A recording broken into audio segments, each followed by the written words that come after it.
Get out மோடின்னு சொல்லும். வந்து பார்க்கட்டும். தவறான பேச்சு. ஒரு பேச்சு இருக்கும்பொழுது ஒரு தலைவர் அப்படி நீங்க வந்துட்டீங்க. நேற்று வரைக்கும் நீங்க தலைவர் இல்ல, கட்சி தொண்டர், என்ன வேணாலும் பேசலாம். தலைவர்னு வந்து விட்டீங்க அப்படின்னா அது மட்டும் இல்ல, நீங்க மினிஸ்டர் மட்டும் இல்ல.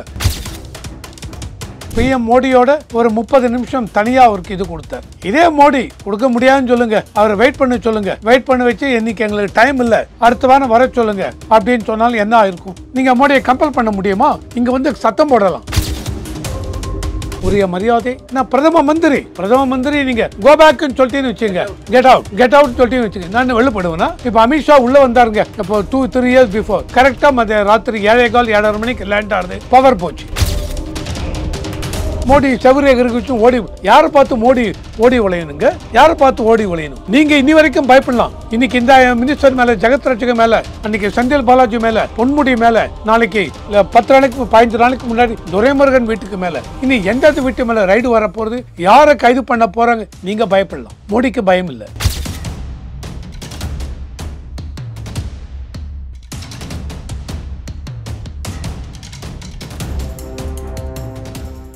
ரியலோ நேயர்களுக்கு வணக்கம். இன்று நம்மளுடைய நேர்காணலுக்கு அரசியல் விமர்சகர் திரு ரவிசங்கர் அவர்கள் இணைஞ்சிருக்காங்க. சார் வணக்கம். வணக்கம். வணக்கம். எப்படி இருக்கீங்க? நல்லா இருக்குங்க. ஒரு ஃபண்டு கொடுக்காததுனால இவ்வளவு பிரச்சனை அப்படிங்கிற அளவுக்கு வந்து உதயநிதிக்கும் அண்ணாமலைக்கும் உண்டான ஒரு வார்த்தை மோதல் வந்து போயிட்டுருக்கு. ஒரு பக்கம் பார்த்தீங்க அப்படின்னா அண்ணாமலை அவர்கள் கெட் அவுட் மோடின்னு நீ சொல்லி பாரு, நீ அந்த ஒருமையில் சொன்ன ஒரு வார்த்தை வந்து சற்று பேசும் பொருளாக மாறி இருக்கு.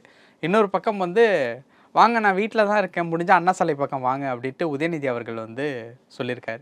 இந்த ஃபண்டு வந்து இப்போ இந்த வார்த்தை முதல்ல வெடிச்சிருக்குது அப்படிங்கிற விஷயத்த எப்படி பார்க்குறேன்? இந்த ஃபண்டுங்கிற ஒரு காரணத்துக்காக எவ்வளோ பெரிய இது வந்ததுன்னு நான் அந்த மாதிரி நினைக்கலைங்க.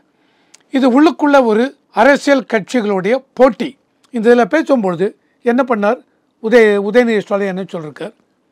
மோடி அவர்கள் போன தடவை வரும்பொழுது 2018 வரும்பொழுது கோபேக் மோடின்னு தான் சொன்னோம். ஆனால் இன்னைக்கு அப்படி இல்லை, கெட் அவுட் மோடின்னு சொல்லும். வந்து பார்க்கட்டும். தவறான பேச்சு. ஒரு பேச்சு இருக்கும்பொழுது ஒரு தலைவர் அப்படி நீங்கள் வந்துட்டீங்க. நேற்று வரைக்கும் நீங்கள் தலைவர் இல்லை, கட்சி தொண்டர், என்ன வேணாலும் பேசலாம். தலைவர்னு வந்து விட்டீங்க அப்படின்னால் அது மட்டும் இல்லை, நீங்கள் மினிஸ்டர் மட்டும் இல்லை, எம்எல்ஏ தாண்டி மினிஸ்டர் தாண்டி இன்னைக்கு டெப்யூட்டி சீஃப் மினிஸ்டர், அந்த பதவிக்குரிய மாண்பு அதோட பேசணும்.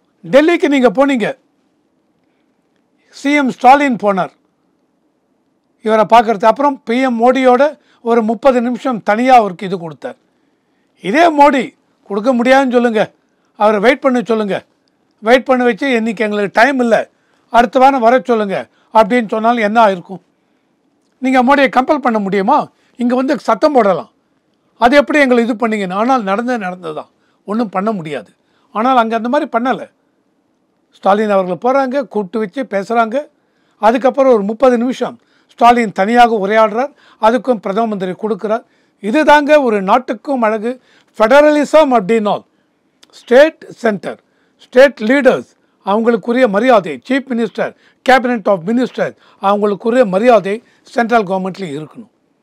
Udhayanidhi Stalin as a minister போனார், பிரதம மந்திரியை பார்த்தார். பிரதம மந்திரி அவருக்கு தனியாக அப்பாயின்மெண்ட் கொடுத்தார். ஏங்க கொடுக்கணும்? நீங்கள் 2018 கோபேக் மோடின்னு சொன்னோம், இன்றைக்கி கெட் அவுட் மோடின்னு சொல்லும். உங்களை கெட் அவுட்னு சொல்கிறது எவ்வளோ நேரம் ஆயிருக்கும்? அவங்க தான் சொல்கிறாங்கல்ல, விஷயத்தை திசை திருப்புவதற்காக இந்த மாதிரி பேசுகிறாங்க. ஃபண்டு விஷயத்தை திசை திருப்புறாங்க. கரெக்ட், அதான் சொல்கிறேன். அதான் ஸோ அதுக்கு தான் வரேன். ஸோ இந்த மாதிரி பேசுகிறாங்க. ஸோ இது தவறான ஒரு பேச்சு. இது ஒன்று இவர் அண்ணாமலை சொன்னார்.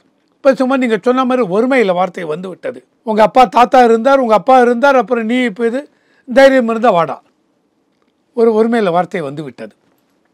உடனே அதுக்கு இவர் கொஞ்சம் எதிர்பேச்சு. இது வந்து ஒரு வளர்ந்து வர ஒரு இதில் சரியான ஒரு இதுவாக எனக்கு படவில்லை. ஏன்னால் இவர் ஒரு பெரிய மாநில தலைவர், நாளைக்கு இவரே வந்து பெரிய மினிஸ்டர் ஆகலாம். அவர் யார் கண்டது? இவரே அண்ணாமலை வந்து சென்ட்ரல் லெவலில் ஒரு கேபினெட் லெவலில் போய் கூட உட்காரலாம், தெரியாது. இவங்க பிஜேபியில் வந்து எது வேணாலும் நடக்கும். அடிமட்ட தொண்டன் வர மேலே போகலாம் பிஜேபியை பொறுத்த வரைக்கும். ஸோ அந்த மாதிரி பெரிய இதில் வரலாம். ஸோ அந்த மாதிரி இருக்கிறச்ச கொஞ்சம் அந்த இடத்துக்கு ஏற்ற மாதிரி பேசணும். அண்ட் இவர் வந்து உதயநிதி டெபுட்டி சிஎம் வார்த்தைகள் முக்கியம். கொடுத்து விட்டாச்சு வார்த்தைகள். ஏன்னா ரீசெண்டாக கூட ஒரு இதில் பார்த்தீங்கன்னு வச்சுங்க, ஒரு எம்எல்ஏ இவரை மத்திய அமைச்சர் நிதி அமைச்சர் பேசும்பொழுது மாமி கதர்றா இவங்க கேட்குற இதுக்கு கேள்விக்கு பதில் சொல்ல முடியாமல் மாமி கதர்றா. தயிர் சாதம் சாப்பிட்ற உனக்கே இவ்வளோ தைரியம் இருந்தால் நல்லி எலும்பு சாப்பிட்ற எங்களுக்கு எவ்வளோ தைரியம் அப்படின்லாம் ஒரு பேச்சு விட்டான். இதெல்லாம் தவறான ஒரு வார்த்தை. அண்ணாமலையும் ஒருமையில் பேசியிருந்தார்ல. நான் அதான் இப்போ நீங்கள் சொன்ன முன்னாடி சொல்லிட்டேன், கவர் பண்ணேன். அண்ணாமலையும் ஒருமையில் உனக்கு தைரியம், உங்கள் தாத்தா இவராக இருந்தார், உங்கள் அப்பா இவராக இருந்தார், நீ தைரியம் இருந்தால் வாடா, அந்த டாவுன்னு ஒரு விட்டுட்டார். ஓகே, ஒருமையில் பேசிட்டார். அதுக்கு தான் நான் சொன்னேன், அண்ணாமலையும் நாளைக்கு கேபினெட் மினிஸ்டர் ஆகலாம். அது கேபினெட்டே விடுங்க, மாநில தலைவர் பொறுப்பு இன்றைக்கி முடிஞ்சு போச்சு, இருக்கீங்க, திரும்பி அனௌன்ஸ் பண்ண போகிறாங்க. இப்போது தலைவராக இருக்கிறது அதுக்கேற்ற மாதிரி பேசியிருக்கலாம். ஆனால் இவர் பேசினோடனே அவர் எமோஷ்னலாக பேசிட்டாங்க. ஒரு லீடர்னு வரும்பொழுது இந்த எமோஷ்னல் அவுட்பர்ஸ்ட் இருக்கக்கூடாதுங்க. மோடி இத்தனை பேர் மாற்றி பேசுகிறீங்க, அவ்வளோ பேர் காங்கிரஸ் ஆகட்டும், இந்த எல்லா இவங்களும் அப்படி ஒரு இது வைக்கிறாங்க. ஒரு வார்த்தை, தவறான வார்த்தை பேச மாட்டார். அதுதான் அந்த நாகரிகம்ங்கிறது. அந்த வார்த்தையை விடக்கூடாது. அண்டு என்னை பொறுத்த வரைக்கும் அண்ணாமலையும் ஒரு யங் லீடர், ஒரு 38-39 வயசு தான். Udhayanidhi Stalin I think will be around 45+. 40 அதான் 45+ன்னு சொன்னேன், 47. ஸோ அவரும் ஒரு யங் இவர் தான். அந்த மாதிரி இருக்கிறச்ச அந்த உணர்ச்சி வசப்பட்டிருக்காங்க. பட் உணர்ச்சி வசப்பட்டு பேசிட்டா சொல்லிடுங்க, உணர்ச்சி வசப்பட்டு பேசிவிட்டோம், உரிய மரியாதை. நான் பிரதம மந்திரி நீங்கள் கோபேக்குன்னு சொல்லிட்டேன்னு வச்சுங்க, கெட் அவுட்னு சொல்லிட்டேன்னு வச்சுங்க, நான் வெளிப்படுவேன்னா? இப்போ அமித்ஷா உள்ளே வந்தாருங்க, இப்போ 2-3 இயர்ஸ் பிஃபோர், கரெக்டாக மதிய ராத்திரி 7:15-7:30 மணிக்கு லேண்ட் ஆகுது, பவர் போச்சு. ஏர்போர்ட் இருக்க ஏரியாலும் பவர் போச்சு, இதில் ஃபுல்லாக லைட்டே கிடையாது. அண்ணாமலை அமித்ஷா வரார், அந்த இருட்லேயும் வரும்போது அவர் சொல்கிறார், நான் வரும்போது பவர் கட் பண்ணுறீங்க, இதுக்கெல்லாம் நான் பயப்பட மாட்டேன் அப்படின்னு. ஸோ நீங்கள் கெட் அவுட் மோடின்னு தான் போயிட்டு போகிறோன்னா, நோ, மோடி வந்து உட்காருவேன், என்ன நீங்கள் ரிசீவ் பண்ணணும், ஏர்போர்ட்டில் ரிசீவ் பண்ணாமல் இருக்க முடியாது. சார், இந்த ஒரு இடத்துல 2018 மோடி அவர்கள் வந்து உதயநிதி ஸ்டாலின் அவர்கள் பேசும்போது சொன்னார், ஒரு திருட்டுத்தனம் மாதிரி தான் வந்துட்டு போனார், செவரெல்லாம் உடைச்சிட்டு அந்த மாதிரிலாம் வந்துட்டு போனார் அப்படின்ட்டு கூட. என்னங்க திருட்டுத்தனம் சார்? இன்னி தேதிக்கு இந்தியாவுக்கு தலைமை மோடி தான் தலைமை. அவர் ஒரு ஆக்ஷன் எடுத்தாரு, உங்களால் ஒன்றும் பண்ண முடியாது, கோர்ட்டுக்கு போங்க, என்ன வேணாலும் போங்க.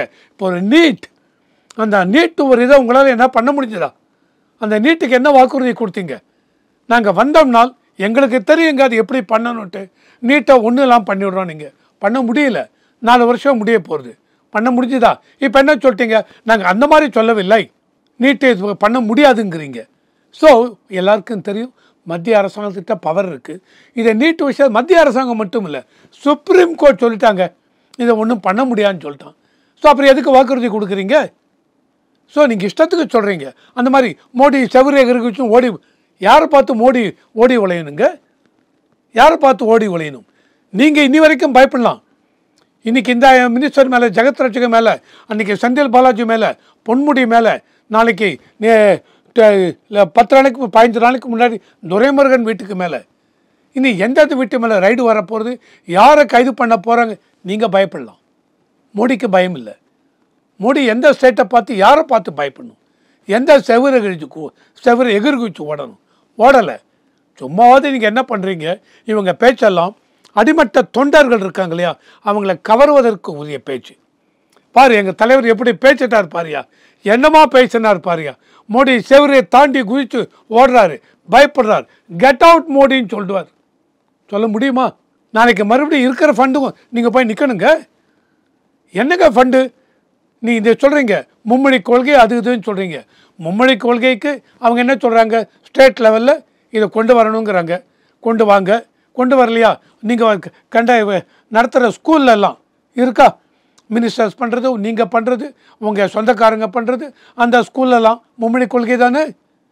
அதை கவர்மெண்ட்டில் கொண்டு வந்தால் என்னங்க? தெர் ஆர் சர்டன் ஸ்கூல்ஸ், சில நகராட்சி அதெல்லாம் பார்த்து வச்சுக்க, மும்மொழி கொள்கை இருக்குது. கவர்மெண்ட் ஸ்கூல், தமிழ், உருது, இது இங்கிலீஷ். அப்போ அது மும்மொழி கொள்கை இல்லையா? அந்த ஒரு இடத்துல எஜுகேஷனல் மினிஸ்டர் அன்பில் மகேஷ் பொய்யாமொழி அவர்கள் என்ன சொல்கிறாரு அப்படின்னா வந்து, இந்த மும்மொழி கொள்கை ஹிந்தியை திணிச்சிடுற மாதிரி வருது அப்படிங்கிறப்போ இந்தியாவில் நீங்கள் யாரை வேணாலும் ஏமாற்றலாம், முத்துவேல் கருணாநிதி ஸ்டாலின் அவர்களை ஏமாற்றவே முடியாது அப்படிங்கிற மாதிரி எஜுகேஷனல் மினிஸ்டர் வந்து சொல்லியிருக்காரு. மறுபடியும் சொல்கிறேன், இந்த பேச்செல்லாம் வந்து உங்களுடைய அடிமட்ட தொண்டர்களை கவர்கின்ற பேச்சு. ஏதாவது பேரண்ட் நீட்டுக்கு 80 லட்சம் பேரண்ட்ஸ் 80 லட்சம் ஸ்டூடெண்ட்ஸ் வாங்கினீங்களே கையெழுத்து, மும்மொழி வேண்டாம் அப்படின்னு எவ்வளோ லட்சம் ஸ்டூடெண்ட்ஸ் கையெழுத்து போட்டு கொடுத்துருக்காங்க? அதுக்கு ஏதாவது சர்வே எடுத்தீங்களா? எவ்வளோ பேர் கையெழுத்து போட்டு கொடுத்தாங்க?